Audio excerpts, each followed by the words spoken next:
This is Project Ligan 4. And tara, magkalakaw ta through the spaces that remain not just as buildings, but as collective memory.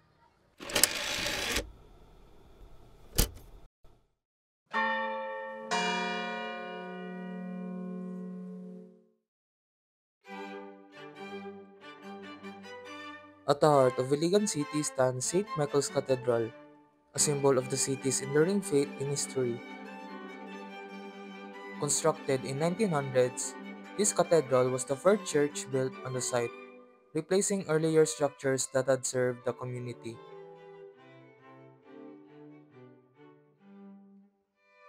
Its architecture blends elements of Spanish colonial design with clean lines and details that allow the focus to be on its purpose, a sanctuary for the community.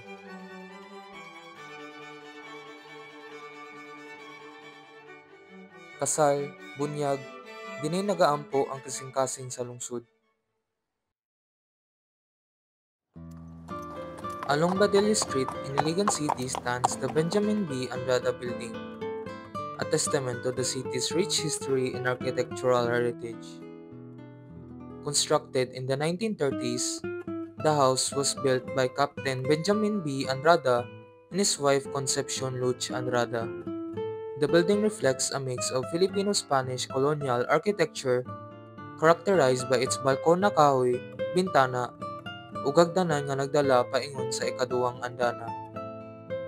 The second floor of the building has been converted into a private museum, showcasing mementos and collections of the Andrada family.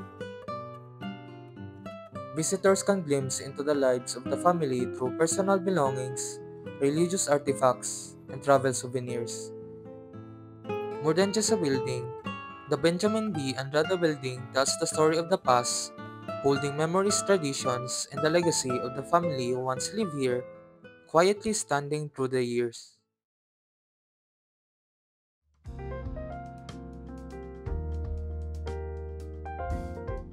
Standing in the heart of Palao, Iligan City Hall has been the center of local governance since its construction in 1958. Its modern contemporary design, featuring classic columns, reflects the architectural trends of the time. Over the years, the building has witnessed the city's growth and transformation and stands as a symbol of Iligan's resilience and progress.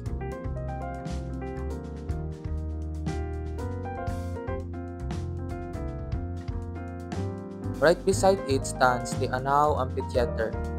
This open-air venue has become a hub for kasadyahan, concerto, and community gatherings.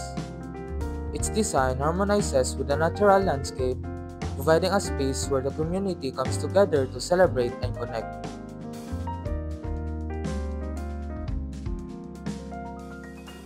The amphitheater's walls are adorned with murals that celebrate the city's rich heritage, echoing the voices of kultura o palipay.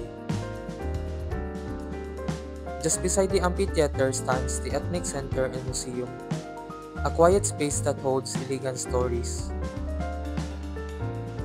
Inside, you'll find artifacts, clothing, and crafts from the city's many cultures. From Higaonon, Maranao, and Bisaya roots, each item speaks of belonging, of identity, of how many cultures wove Iligan's soul. Dini makita ang tinuod ng Iligan.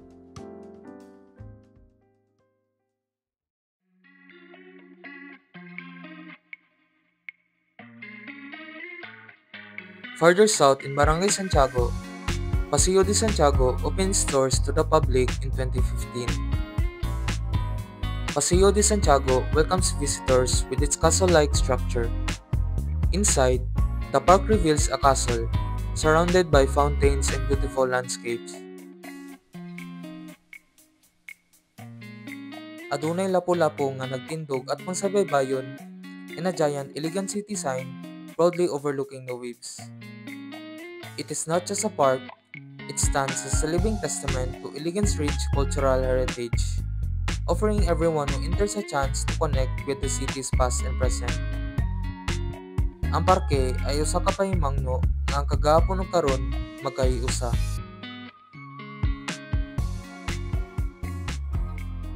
From cathedrals to city halls, ancestral homes to open parks, these are not just buildings.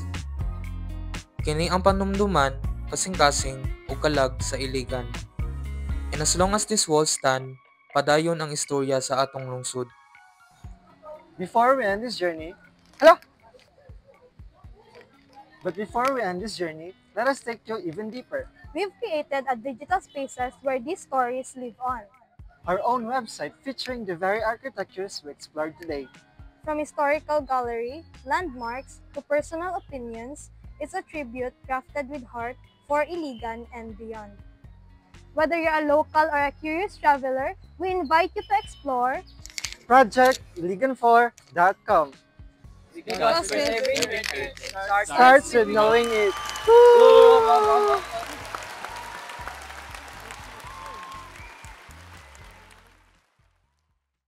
As we close this journey through Project Iligan 4, remember that these structures are more than stone and wood, but our collective memory as Iliganans. First time niyo sa Iligan? Yes po. Yes po at first time. How's your experience so far witnessing the architecture sa Iligan?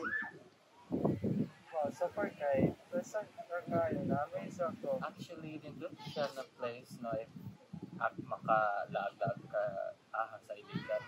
Pero for my case, dili pa man kayo ko kalaag sa Iligan. So very few pa ako nakita. Pero so far nindot siya. Among the different architectural heritage, which was your favorite? Actually, naganahan ako kay kanina sa Paseo.